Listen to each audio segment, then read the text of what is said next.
El amanecer no siempre trae esperanza. A veces, trae cálculos fríos, motores rugiendo y hombres que saben que, en cuestión de minutos, el cielo se llenará de muerte. Octubre de 1943. Europa despierta bajo un manto de nubes bajas y humo industrial. En una base aérea perdida entre campos húmedos y hangares de acero, decenas de mecánicos trabajan contra el reloj. El olor a combustible se mezcla con el de metal caliente. Hélices inmóviles esperan su turno para devorar el aire. En la pista, alineados como gigantes dormidos, descansan más de 50 cazas pesados. No son elegantes, no son ligeros, no están hechos para girar con gracia. Son máquinas brutales, construidas para sobrevivir.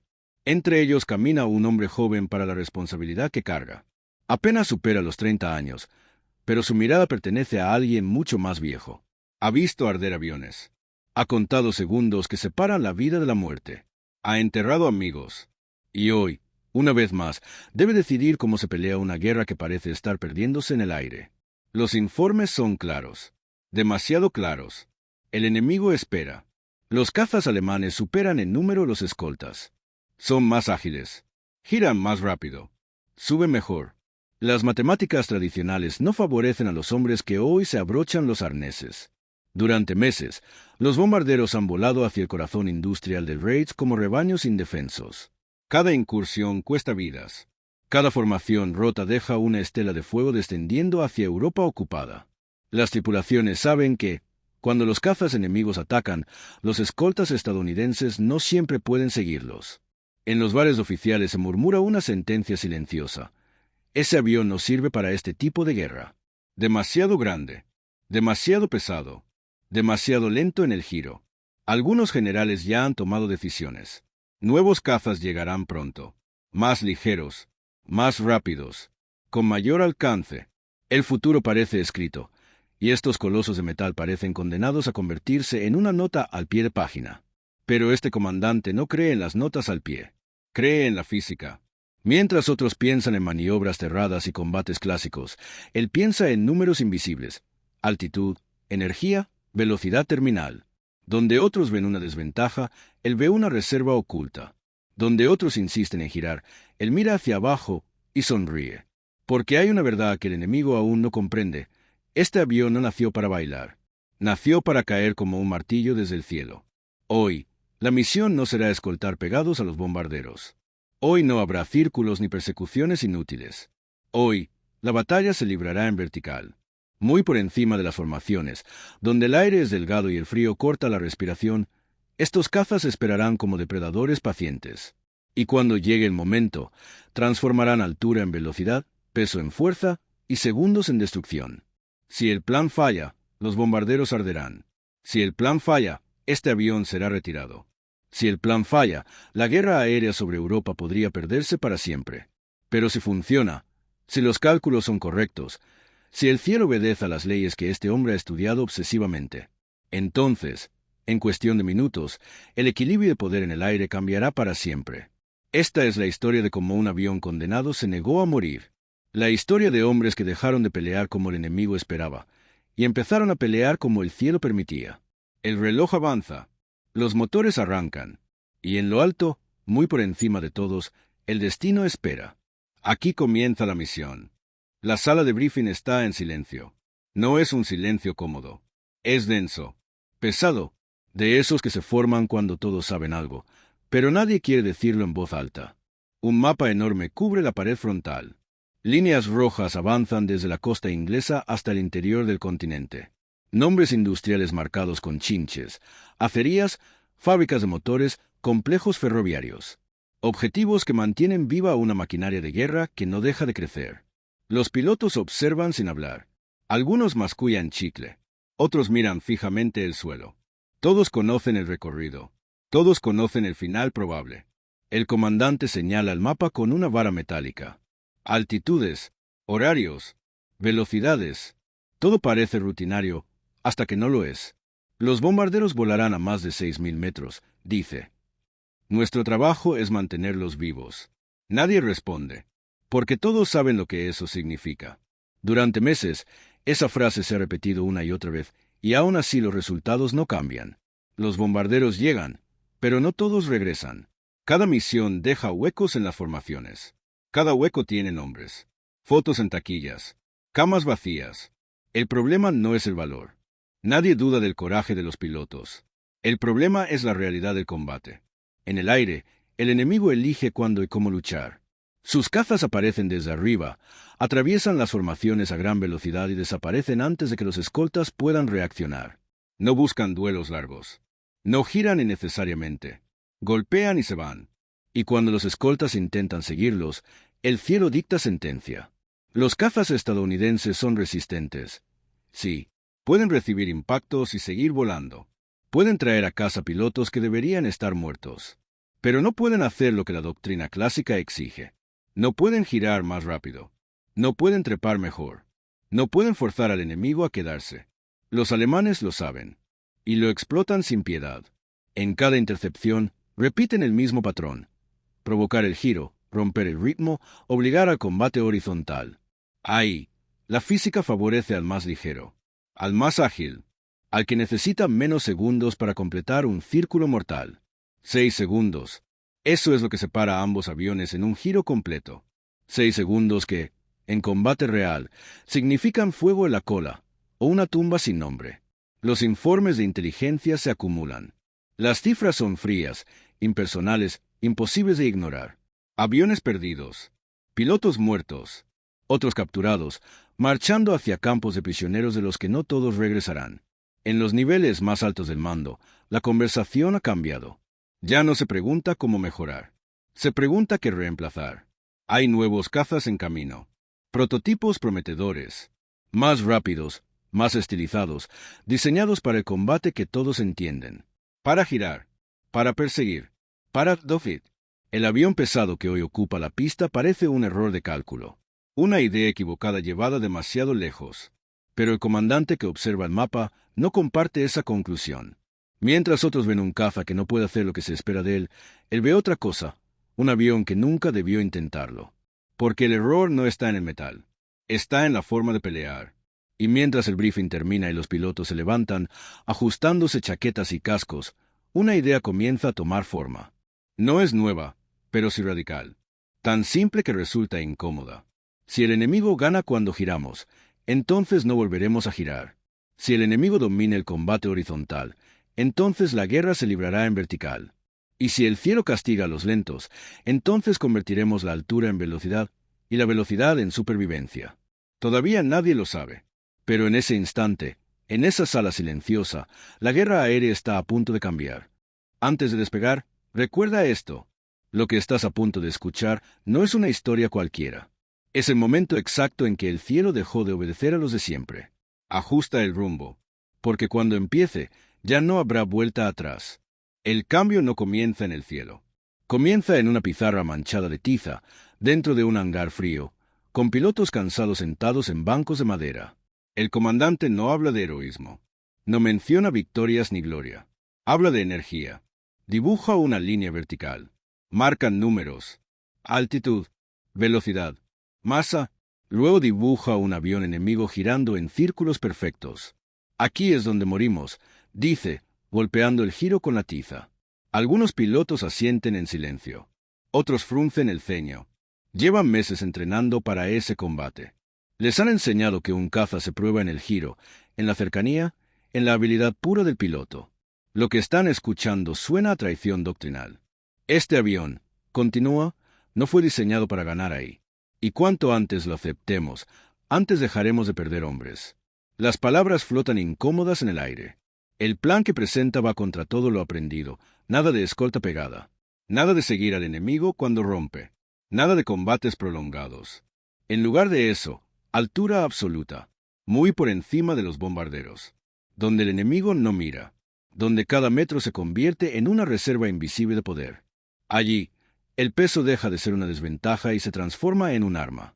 No vamos a pelear como cazas, dice. Vamos a pelear como proyectiles. Algunos sonríen, incrédulos, otros intercambian miradas tensas. Nadie interrumpe. El entrenamiento comienza esa misma semana. No hay duelos cerrados. No hay giros elegantes. Solo ascensos largos y pacientes. Picados brutales. Pasadas rápidas donde el objetivo apenas aparece un segundo en la mira antes de desaparecer bajo el morro. Una pasada. Disparan. Siguen de largo. Suben otra vez. Los instructores repiten la consigna hasta el cansancio. Nunca bajar de velocidad. Nunca aceptar el giro. Nunca quedarse. Los pilotos aprenden a pensar en 3 dimensiones. A leer el cielo como un tablero inclinado. A calcular cuándo gastar altura y cuándo guardarla. A sentir como el avión, pesado y estable, se vuelve implacable cuando cae desde arriba. Al principio, los errores son frecuentes. Algunos se dejan llevar. Instinto puro. El enemigo aparece y el cuerpo quiere girar. Perseguir, demostrar habilidad. Los resultados son inmediatos. Miras perdidas, velocidades bajas, simulaciones de muerte. El mensaje queda claro. Este no es un avión para el orgullo. Es un avión para la disciplina. Poco a poco, algo cambia. Las pasadas se vuelven más limpias. Los tiempos mejoran. Los pilotos empiezan a confiar en la aceleración brutal del picado, en la estabilidad a velocidades donde otros aviones temblarían hasta desintegrarse. Descubren que pueden elegir cuándo pelear y cuándo desaparecer. Mientras tanto, al otro lado del canal, el enemigo sigue convencido de lo mismo de siempre. Sus informes describen cazas pesados, torpes, incapaces de sostener un combate real. Una amenaza limitada, predecible. Nadie imagina lo que se está gestando. Porque este entrenamiento no busca ganar un duelo. Busca romper un sistema entero. Y cuando el último ejercicio termina, cuando los motores se apagan y el silencio vuelve a la base, el comandante observa a sus pilotos bajar de las cabinas. Ya no los ve como hombres que deben proteger bombarderos condenados. Los ve como cazadores esperando en lo alto. El cielo todavía no lo sabe. Pero pronto aprenderá que la guerra ya no se peleará en círculos. Se peleará en caída libre. La mañana es clara. Demasiado clara. El tipo de día que los pilotos veteranos detestan, porque no ofrece refugio. No hay nubes donde esconderse. No hay sombras que perdonen errores. Las hélices comienzan a girar una tras otra. El rugido se extiende por la base como un temblor contenido. Los aviones avanzan lentamente hacia la pista, pesados de combustible, munición y expectativas. Cuando el último caza despega, la formación asciende hacia un cielo que parece infinito. Abajo, los bombarderos se ordenan en cajas compactas, enormes, vulnerables. Arriba, nada, aún. El plan se ejecuta con precisión matemática. Los cazas no se pegan a los bombarderos. No los rodean. No los escoltan como guardaespaldas nerviosos. Ascienden más, y más, y más. A una altura donde la respiración duele y el mundo parece distante, los pilotos estabilizan sus aviones. Motores regulados. Miradas fijas en el horizonte. Instrumentos vibrando suavemente. Abajo, muy abajo, los bombarderos continúan su ruta, ignorantes de lo que está a punto de ocurrir. Entonces aparecen los primeros puntos oscuros. Formaciones enemigas que ascienden con confianza, siguiendo una doctrina que les ha funcionado durante años. Se colocan por encima de los bombarderos. Ajustan alineaciones. Preparan el ataque clásico. Picar, disparar, romper, desaparecer. No miran hacia arriba. Nunca lo hacen. Desde esa altura, los cazas estadounidenses observan sin ser vistos. El comandante espera. Cuenta segundos. No actúa por instinto. Actúa por cálculo. Ahora, la formación se rompe en silencio.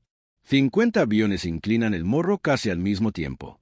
El cielo deja de ser un espacio y se convierte en un túnel. La velocidad aumenta de forma brutal. El aire golpea el fuselaje como si quisiera arrancarle en pedazos.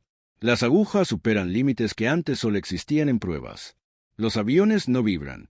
No protestan. Caen. Abajo, los pilotos enemigos apenas tienen tiempo de reaccionar. Algunos alcanzan a ver sombras que crecen demasiado rápido. Otros nunca miran. Las primeras ráfagas atraviesan cabinas, alas, motores. Aviones enemigos estallan o se desintegran sin entender que los golpeó. No hay giros. No hay persecuciones. Solo líneas rectas de fuego y metal. El cielo se vuelve caótico en segundos. Los cazas pesados atraviesan la formación enemiga como proyectiles. No se quedan. No reducen velocidad. Siguen de largo, consumiendo la energía acumulada durante minutos de ascenso. Abajo, los pilotos enemigos intentan reaccionar. Algunos giran, otros pican desesperados. Pero el ritmo ya no les pertenece. El combate no ocurre donde ellos quieren. Ocurre donde no pueden controlarlo. En cuestión de instantes, los cazas estadounidenses han pasado y ya están subiendo otra vez. Transforman velocidad en altura. Recuperan posición.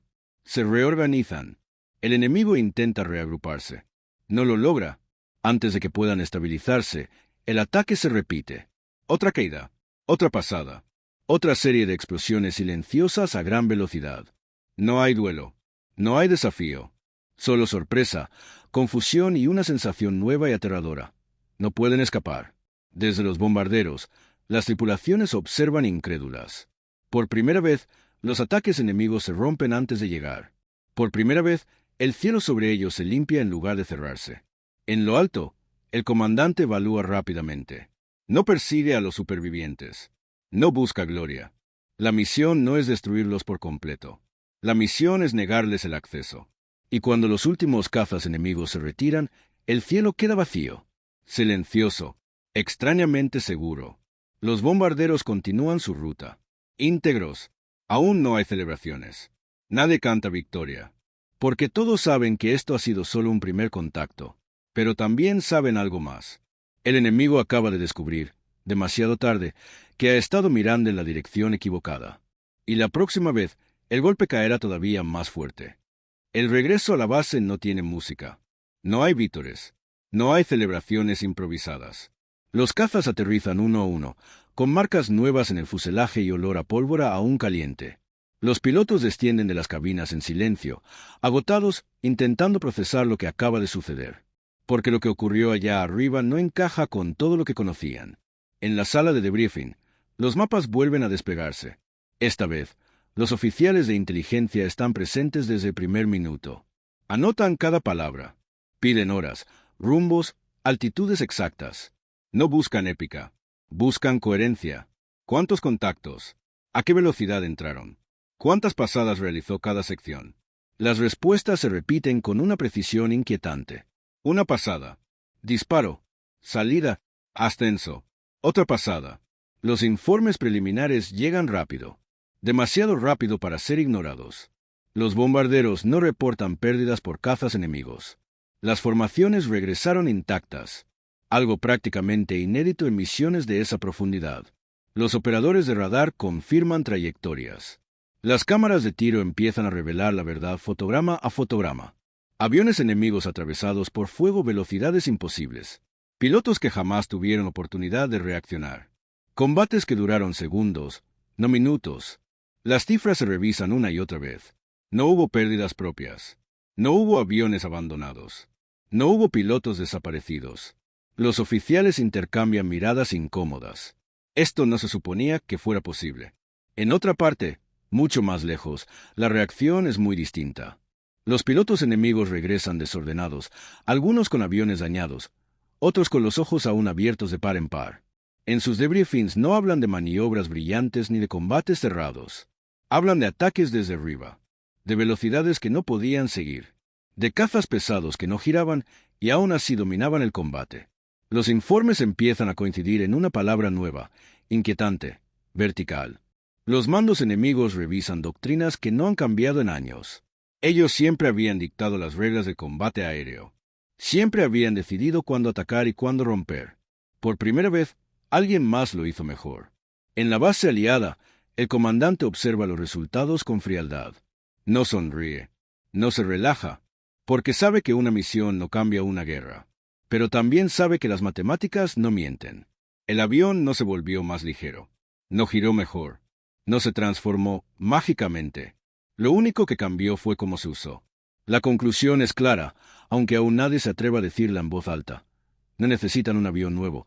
Necesitan una forma nueva de pensar. Los bombarderos seguirán volando. El enemigo volverá a intentarlo. Y la próxima vez lo hará con más aviones, más cuidado, más agresividad. Pero ahora hay algo distinto en el aire. Algo que no estaba ahí antes. Una duda. La duda de si las reglas que gobernaron el cielo durante años acaban de romperse, y si ese rugido que cayó desde lo alto fue solo el comienzo. La siguiente misión llega antes de que el polvo se asiente. No pasan semanas. No pasan meses. Pasan días. El enemigo ha entendido que algo ha cambiado. Y como toda fuerza que ha dominado el cielo durante años, su respuesta no es retirarse, sin aumentar la apuesta. Los informes de inteligencia interceptados hablan de concentraciones mayores. Más cazas. Pilotos veteranos llamados de vuelta al frente. Órdenes claras. Romper la escolta antes de que los bombarderos alcancen los objetivos. Esta vez no habrá sorpresas fáciles. En la base aliada, el ambiente es distinto. No hay nerviosismo, pero tampoco confianza excesiva. Los pilotos ajustan correas, revisan mapas, memorizan puntos de encuentro. Todos saben que el enemigo vendrá preparado. El comandante es claro en el briefing. Van a intentar dividirnos. Van a venir desde distintos niveles. Quieren obligarnos a bajar o a girar. Hace una pausa. No lo haremos. El plan no cambia. La disciplina tampoco. Altitud, paciencia, velocidad. Los cazas despegan y ascienden hasta que la tierra se convierte en un mosaico distante. Arriba, el aire es limpio y silencioso. Abajo, la guerra se organiza. Esta vez, los puntos en el horizonte aparecen en capas. Algunos altos, otros bajos. Pequeños grupos, separados, difíciles de leer. El enemigo ya no se presenta como un solo bloque. Es una trampa. El comandante lo ve de inmediato. Divide a sus escuadrillas en niveles. Una arriba, otra un poco más abajo, una tercera cubriendo el espacio intermedio. Nadie desciende sin ventaja. Nadie ataca sin energía suficiente para salir. Cuando los primeros cazas enemigos se mueven, el cielo está en direcciones opuestas. Un grupo enemigo intenta traer a los escoltas hacia abajo. Otro acelera hacia los bombarderos. Todo ocurre en segundos. Entonces, desde lo alto, cae el primer golpe. Un ataque limpio, rápido, devastador. Un grupo enemigo se desintegra antes de completar su maniobra. Los supervivientes rompen formación, desordenados. Desde abajo, el segundo grupo enemigo intenta trepar. Demasiado tarde. Otra pasada vertical los atraviesa. El fuego no busca duelos. Busca trayectorias. Motores. Alas. Los pilotos enemigos empiezan a cometer errores. Se separan. Se giran instintivamente. Tratan de luchar como siempre lo han hecho. Y el cielo los castiga. Cada vez que intentan forzar un combate clásico, los cazas pesados simplemente no aceptan. Pasan de largo. Suben. Vuelven a caer. Una y otra vez. La batalla se fragmenta en múltiples encuentros breves, violentos, unilaterales. No hay centro. No hay línea clara. Solo ataques que aparecen desde arriba y desaparecen antes de poder responder. Desde los bombarderos, la escena es casi irreal. Los cazas enemigos nunca llegan a estabilizar un ataque. Sus aproximaciones se rompen una tras otra. El cielo que antes se llenaba de amenazas ahora parece controlado. Al final, los cazas enemigos se retiran. No porque se queden sin aviones, sino porque se quedan sin opciones. De vuelta en la base, los números vuelven a repetirse. Pérdidas mínimas. Bombarderos protegidos. Resultados imposibles de ignorar. Y esta vez, los informes enemigos lo confirman. Han intentado adaptarse, y no ha sido suficiente. Porque ahora entienden algo aterrador. No están perdiendo por inferioridad numérica. No están perdiendo por falta de valor. Están perdiendo porque ya no controlan el ritmo del combate. Y mientras los mandos enemigos revisan doctrinas con urgencia, el comandante aliado lo sabe. Esto ya no es un experimento. Es un método. Y cuando un método funciona, se repite. La pregunta ya no es si el enemigo puede detenerlos. La pregunta es cuánto tiempo tardará en darse cuenta de que el cielo ya no le pertenece. La misión siguiente no es una más. Se nota desde el primer momento. Los mapas cubren 2 paredes completas. Las líneas rojas se internan más profundo que nunca. Los objetivos ya no son secundarios ni periféricos. Son el corazón industrial del enemigo. Fábricas críticas. Centros de producción que mantienen viva la guerra. Eso significa una sola cosa. El enemigo vendrá con todo. Los pilotos lo saben. Nadie hace bromas. Nadie fuerza sonrisas. Cada hombre revisa su equipo con movimientos automáticos, casi rituales. La tensión no es miedo. Es concentración pura. Cuando despegan, el cielo empieza a llenarse como nunca antes. Decenas de bombarderos. Luego cientos. Un río metálico avanzando hacia territorio hostil. Y muy por encima, casi invisibles, los cazas pesados ascienden hasta el límite de lo posible. Más alto que nunca. Donde el frío muerde los huesos y los motores trabajan al límite de su tolerancia. Allí esperan. El enemigo aparece en masa. No pequeños grupos. No intentos de distracción. Formaciones completas, subiendo desde todos los sectores, determinadas a abrirse paso cueste lo que cueste. El cielo se llena de estelas blancas, puntos que crecen rápido, señales inequívocas de que esta vez no habrá retirada temprana. El comandante observa el conjunto y entiende al instante. Si esperan demasiado, los bombarderos pagarán el precio. Ataque general. La orden rompe la quietud. Los cazas se lanzan desde múltiples niveles, como una tormenta que cae en capas. No hay una sola dirección. No hay un frente definido. El enemigo intenta mantener cohesión, pero el cielo no coopera. Las velocidades son extremas. Los encuentros, brutales y breves. Aviones cruzándose a distancias imposibles. Ráfagas disparadas en ventanas de menos de un segundo. Algunos pilotos enemigos logran atravesar el caos inicial. Lo intentan. Se lanzan hacia los bombarderos con desesperación. No llegan. Cada aproximación es interceptada desde arriba, desde los flancos, desde ángulos que rompen cualquier intento de ataque coordinado. El cielo se convierte en un espacio tridimensional saturado, donde cada segundo cuenta y cada error se paga al instante. El combate dura minutos, pero se siente eterno. Cuando finalmente el enemigo rompe contacto, el aire queda cubierto de restos que descienden lentamente. Paracaídas, fragmentos, silencio interrumpido solo por el rumor constante de cientos de motores aliados. Los bombarderos siguen avanzando. No intactos, nunca lo están, pero vivos. Al regresar, el cansancio es absoluto. Algunos pilotos apenas pueden caminar. Otros se sientan en el suelo, aún con el casco puesto, mirando a vacío. Los informes llegan despacio esta vez, como si nadie quisiera creerlos. Enfrentamiento masivo. Superioridad numérica enemiga. Resultados favorables. No fue una victoria limpia. Fue una victoria necesaria. Y en los despachos de mando, tanto aliados como enemigos, la conclusión comienza a tomar forma con claridad brutal. Esto ya no es una anomalía. No es suerte.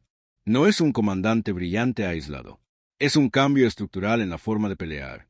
A partir de este día, cada incursión profunda llevará esa sombra encima.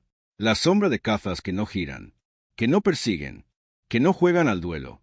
Cazas que esperan arriba y caen cuando el enemigo ya ha cometido su error. El cielo, definitivamente, se ha vuelto peligroso para quien crea que aún controla las reglas.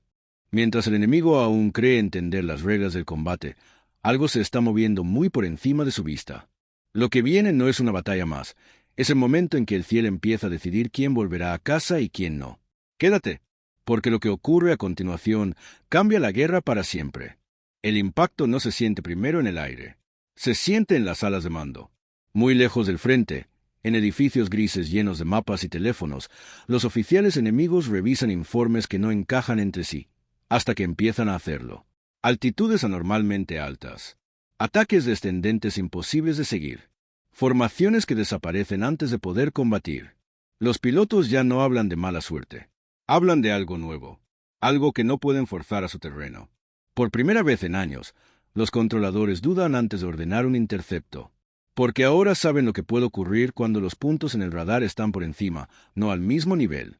Intentan adaptarse. Ordenan aproximaciones escalonadas.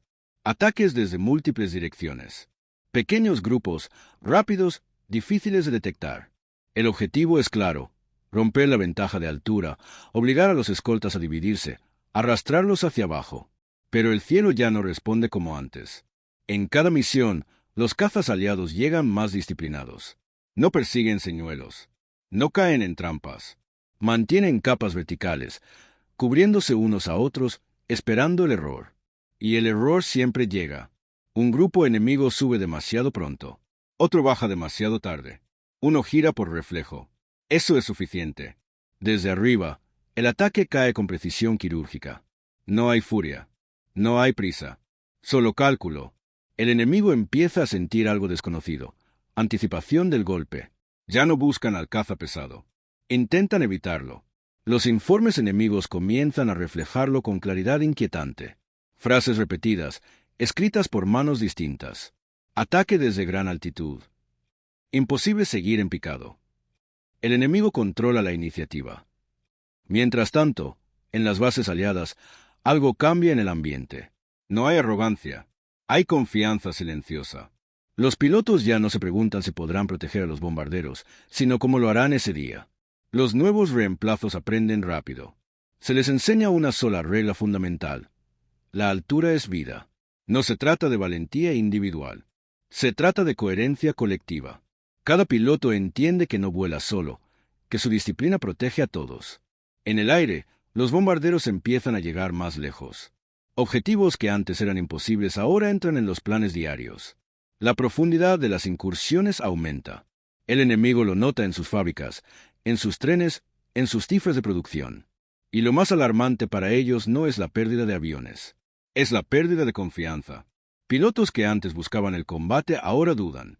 Formaciones que antes atacaban con agresividad ahora rompen antes de tiempo. Algunas ni siquiera se presentan cuando detectan ciertos indicativos en la radio. El miedo ha cambiado de bando.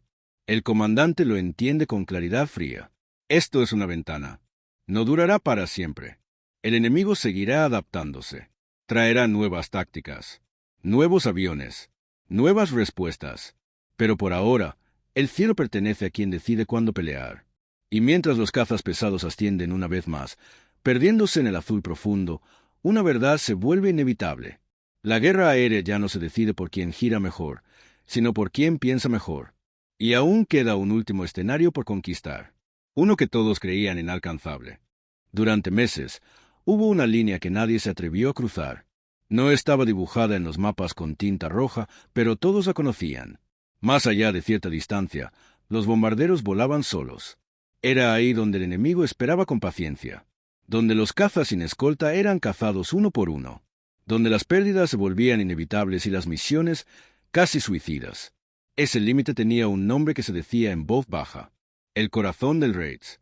Y ahora, por primera vez, alguien estaba dispuesto a empujarlo. El problema no era el combate, era el alcance. Los cazas pesados podían dominar el cielo, pero solo hasta donde el combustible lo permitía. Cada kilómetro adicional era un riesgo matemático. Demasiado peso al despegar significaba lentitud. Demasiada lentitud significaba muerte. La solución no llegó como un golpe de inspiración heroica. Llegó como casi todas las cosas decisivas en esta historia, con cálculos, depósitos externos, más combustible, más alcance, pero también más peso, mucho más. Los pilotos lo vieron en la pista y entendieron al instante el riesgo. Aviones cargados hasta el límite, pesados como nunca, avanzando lentamente hacia el despegue. La carrera por la pista se hace interminable. Durante segundos que parecen eternos, nadie sabe si el avión logrará elevarse. Cuando lo hace, el ascenso es lento, vulnerable. Si el enemigo atacara ahí, el resultado sería catastrófico. Pero no lo hace. Los cazas suben despacio sobre territorio aliado, quemando combustible extra, aligerándose poco a poco. Cada minuto cuenta. Cada ajuste se calcula. Al llegar al punto exacto, sobre territorio ocupado, los pilotos reciben la señal. Los depósitos caen. Decenas de tanques metálicos se desprenden al unísono y desaparecen hacia el suelo. En ese instante, los cazas recuperan su verdadera naturaleza. Más ligeros, más ágiles, listos para pelear. Y todavía queda combustible suficiente para algo que nadie había hecho antes. Seguir, más adentro, mucho más. Cuando el enemigo detecta las formaciones, no lo cree. Los radares muestran escoltas donde no deberían existir. Cazas aliados en zonas que, hasta ese día, eran territorio exclusivo. Las alarmas suenan. Los escuadrones enemigos despegan con urgencia. Pilotos experimentados, veteranos de años de combate, suben confiados en que esta vez tendrán ventaja.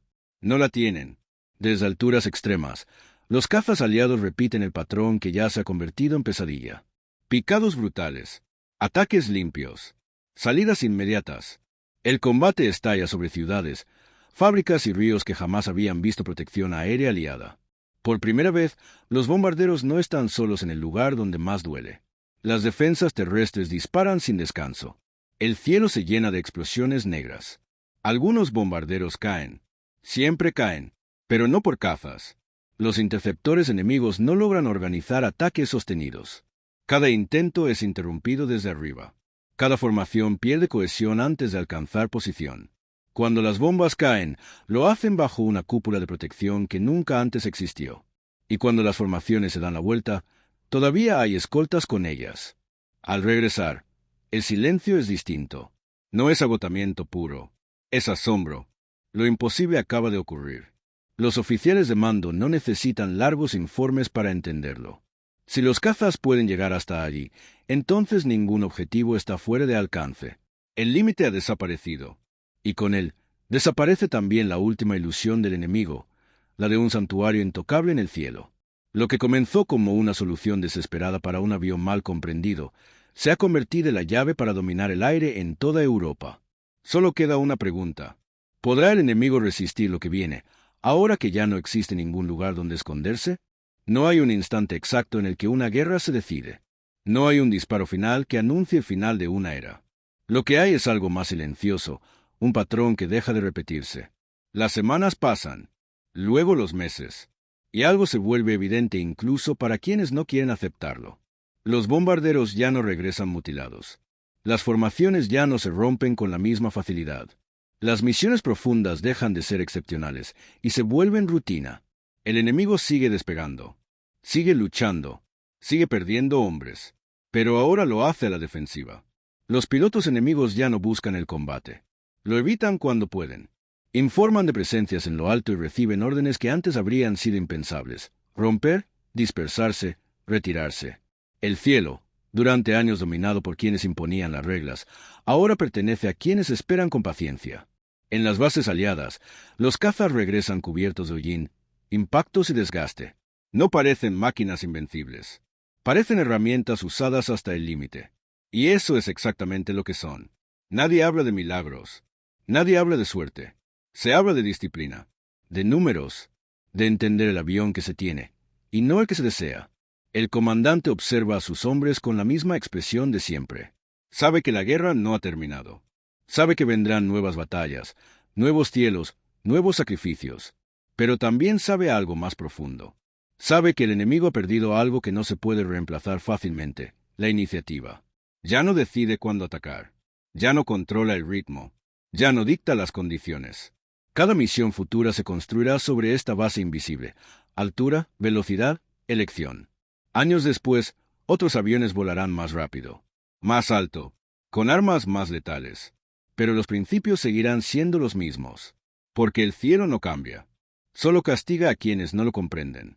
Y así, sin discursos grandilocuentes ni celebraciones inmediatas, un avión considerado inadecuado se convierte en símbolo de dominio aéreo. No por lo que era, sino por cómo fue usado. Esta no es solo la historia de una unidad.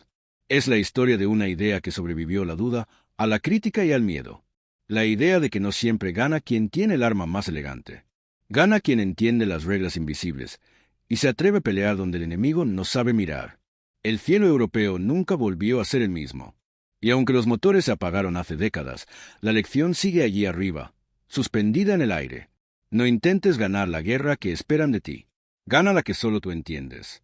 La victoria en el aire no trae descanso. Trae más trabajo. Cuando el enemigo pierde la iniciativa, no desaparece. Cambia. Se esconde. Golpea donde puede. Y eso obliga a transformar la guerra una vez más. Con el cielo cada vez más hostil para sus cazas, el enemigo comienza a retirarlos del combate directo. Menos intercepciones altas. Menos duelos abiertos. En su lugar, aparece otra amenaza. Ataques rasantes, emboscadas desde nubes bajas, fuego antiaéreo concentrado. La guerra sube y luego vuelve a caer al suelo. Los cazas que antes vivían en lo alto ahora descienden.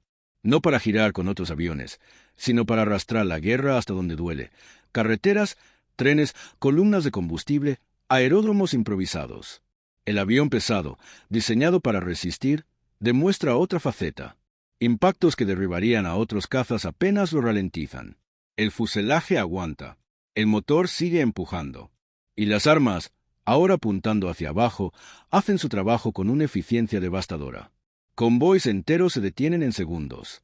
Locomotoras explotan. Aeródromos quedan inutilizados antes de que los cazas enemigos puedan despegar. Para los pilotos, esto es otra guerra distinta. Más cercana, más peligrosa. El fuego sube desde todos lados. Ya no hay grandes alturas como colchón de seguridad. Cada pasada es un riesgo calculado. Y aún así, la doctrina no cambia. Velocidad, ataque, salida, nunca quedarse. El enemigo intenta reaccionar. Trae aviones nuevos. Mejora motores. Aumenta el calibre del fuego antiaéreo.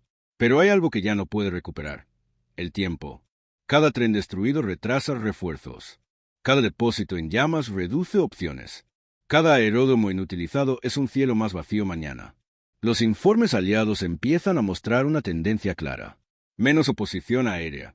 Más misiones exitosas. Menos pérdidas porcentuales.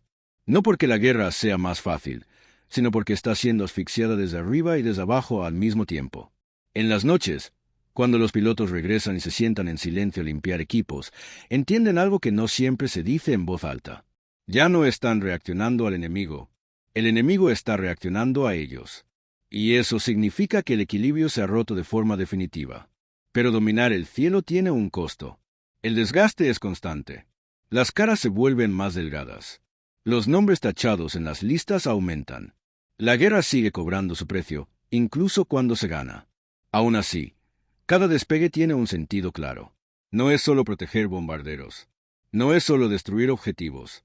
Es mantener el cielo cerrado para el enemigo, día tras día, hasta que ya no tenga fuerzas para volver a abrirlo.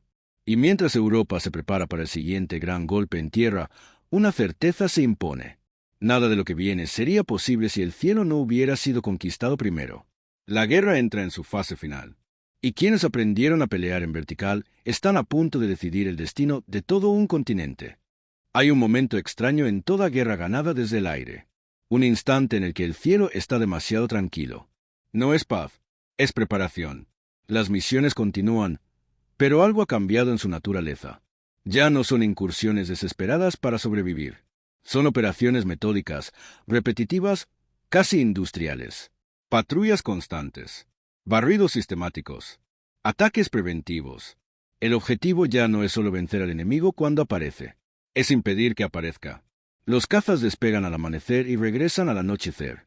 Vuelan sobre costas, ríos, nudos ferroviarios. Observan aeródromos vacíos, pistas marcadas por cráteres recientes, hangares camuflados que nunca llegan a abrirse. El enemigo sigue allí, pero se siente distante, fragmentado, tardío. En los briefings ya no se habla de grandes batallas aéreas. Se habla de ventanas, de horas exactas, de cobertura continua. El cielo debe permanecer cerrado, no por minutos, sino por días enteros, porque algo se aproxima. Las tropas se concentran en secreto. Los puertos se llenan de barcos. Los caminos se saturan de vehículos que solo se mueven de noche. Todo ocurre bajo una única condición no negociable. El enemigo no puede ver. Y para eso, el cielo debe ser hostil para cualquiera que intente observarlo. Los cazas asumen ese papel sin ceremonias. No buscan gloria. No buscan enfrentamientos decisivos. Vuelan para negar información, para cortar intentos antes de que nazcan. Cuando algún avión enemigo despega, rara vez llega lejos. A veces no llega ni a levantar el morro. Las pasadas son rápidas, precisas, brutales. Aeródromos atacados al amanecer, cuando los aviones están alineados, cargados, indefensos. El fuego cae, y con él, cualquier posibilidad de reacción organizada. Los pilotos entienden el peso de este momento. No se trata de destruir más aviones que nunca. Se trata de destruir la capacidad de decidir. Cada día que el enemigo no vuela, pierde algo irrecuperable. Experiencia, confianza, coordinación, tiempo. Y mientras tanto, al otro lado del canal, el mundo contiene la respiración. La tormenta aún no ha comenzado, pero el cielo ya ha sido despejado para ella. Cuando llegue el día decisivo, no habrá grandes duelos ni batallas épicas sobre las playas. No porque el enemigo no lo intente, sino porque no podrá. Ese será el verdadero triunfo de la guerra aérea, no la batalla que se ve, sino la que nunca ocurre. Y cuando los pilotos regresan esa noche, caminando en silencio entre aviones manchados de aceite y polvo, saben que están sosteniendo algo frágil e inmenso al mismo tiempo. Un silencio artificial. Un silencio construido a base de disciplina, velocidad y cálculo. El silencio que precede a una tormenta que cambiará Europa para siempre. El amanecer llega sin dramatismo, sin trompetas, sin discursos. Solo una franja gris sobre el horizonte y un mar cubierto de sombras. Desde el aire, la flota parece interminable. Cientos de barcos avanzan en formación cerrada, rompiendo el agua con una determinación silenciosa. Es la mayor concentración naval que el mundo ha visto, y, aún así, Lo que más llama la atención es lo que no está allí. El fiel enemigo está vacío. No completamente. No del todo, pero lo suficiente. Los cazas aliados despegan antes de que el sol termine de levantarse. Suben rápido. Se separan en sectores definidos, comienzan patrullas que no buscan gloria ni contacto directo. Buscan ausencia. Cualquier avión enemigo que intente acercarse a la costa es detectado, interceptado y obligado a retirarse o destruido antes de entender qué ocurre. No hay grandes combates. No hay formaciones masivas chocando sobre las playas, porque el combate ya fue decidido antes. Los pilotos enemigos despegan desde aeródromos interiores, tarde, con información incompleta. Algunos encuentran humo en el horizonte, otros solo silencio. Cuando intentan acercarse, aparecen trazadoras desde arriba, desde ángulos imposibles, y el mensaje es inmediato. Aquí no hay espacio para ustedes. Los cazas pesados descienden entonces a otra tarea. Pasadas rápidas sobre carreteras congestionadas. Columnas de refuerzo detenidas antes de llegar. Vehículos abandonados, ardiendo en los márgenes. No buscan enfrentarse a otros aviones. Buscan impedir que la guerra llegue a las playas. En tierra, los soldados aliados desembarcan bajo fuego. Siempre hay fuego, pero no desde el aire, no desde arriba. Y eso cambia todo. Sin ataques coordinados desde el cielo, las defensas enemigas reaccionan tarde, aisladas, sin apoyo. Cada minuto ganado en la arena es una vida salvada más adentro. Desde lo alto, los pilotos observan el avance con una mezcla de distancia y responsabilidad. Saben que no son protagonistas visibles. Saben que nadie en la playa verá sus maniobras ni entenderá por qué el cielo permanece limpio. Y aún así, siguen volando. Una misión tras otra. Sin pausa, sin aplausos. Cuando el día avanza y el sol se eleva, queda claro que algo irreversible ha ocurrido. El enemigo no ha logrado concentrar su fuerza aérea. No ha podido coordinar ataques. No ha visto con claridad lo que estaba sucediendo hasta que ya era demasiado tarde. La invasión no triunfa por un solo factor. Nunca lo hace. Pero fracasa sin uno muy concreto. El control del cielo. Y ese control no se ganó ese día. Se ganó meses antes. Cuando alguien decidió dejar de pelear como siempre y empezar a pelear como el cielo exige. Mientras los cazas regresan con combustible bajo y fuselajes marcados, nadie declara victoria. La guerra aún es larga, sangrienta, incierta, pero una cosa ya no lo es. A partir de este día, el enemigo luchará cuesta arriba, en tierra, en el aire, en el tiempo, porque el cielo, ese juez implacable, ya ha dictado su veredicto. Las guerras no terminan con el último disparo. Terminan cuando una de las partes ya no puede seguir luchando del mismo modo. Con el paso de los meses, el cielo europeo cambia de carácter. Cada misión aliada encuentra menos resistencia. Cada despegue enemigo es más escaso, más breve, más desesperado. Los aeródromos se vacían. Los pilotos veteranos desaparecen. Los nuevos llegan con horas de vuelo insuficientes y regresan. Si regresan, con el miedo grabado en la voz. No fue una derrota repentina. Fue un desgaste constante. Una presión ejercida desde lo alto, día tras día, hasta que volar dejó de ser una opción viable. Los cazas aliados siguen patrullando, siguen escoltando, siguen atacando cuando es necesario, pero ya no pelean por el control del cielo. Ese control es un hecho asumido. Lo que hacen ahora es administrarlo. En las bases, los pilotos comienzan a contar los días de otra manera, no por misiones voladas, sino por ausencias, por nombres que ya no aparecen en los informes enemigos, por cielos que, durante horas enteras, permanecen vacíos. Algunos aviones regresan con impactos, otros con marcas de desgaste irreparable. Muchos ya no volverán a despegar, no por haber sido destruidos en combate, sino porque la guerra ha seguido avanzando sin ellos. Y en medio de todo eso, queda una certeza silenciosa. Nada de esto ocurrió por casualidad. No fue un avión milagroso. No fue una superioridad numérica inmediata. No fue una sola batalla decisiva. Fue una idea. La idea de que entender los límites propios es más poderoso que negarlos. La idea de que la disciplina puede vencer al instinto. La idea de que el cielo no premia al más audaz, sino al más paciente. Cuando finalmente la guerra llega a su fin y los motores se apagan por última vez, el cielo no guarda memoria visible. No hay monumentos suspendidos en el aire. No hay huellas permanentes de las batallas libradas allí arriba. Pero las consecuencias son innegables. Europa fue liberada porque las tropas pudieron avanzar. Las tropas avanzaron porque el enemigo no pudo detenerlas desde el aire. y el enemigo no pudo volar libremente porque alguien aprendió a pelear en vertical. Así termina esta historia. No con una explosión, no con un héroe solitario, sino con una lección que sobrevivió al ruido de la guerra. El dominio no siempre pertenece a quien gira más rápido, sino a quien comprende primero cómo funciona el cielo. Y esa comprensión, una vez alcanzada, ya no puede ser derribada. Si esta historia te dejó algo claro, es que el cielo no se conquista por fuerza, sino por inteligencia. Suscríbete ahora y acompáñanos a rescatar más historias reales, donde el cálculo, la disciplina y el coraje cambiaron la historia para siempre.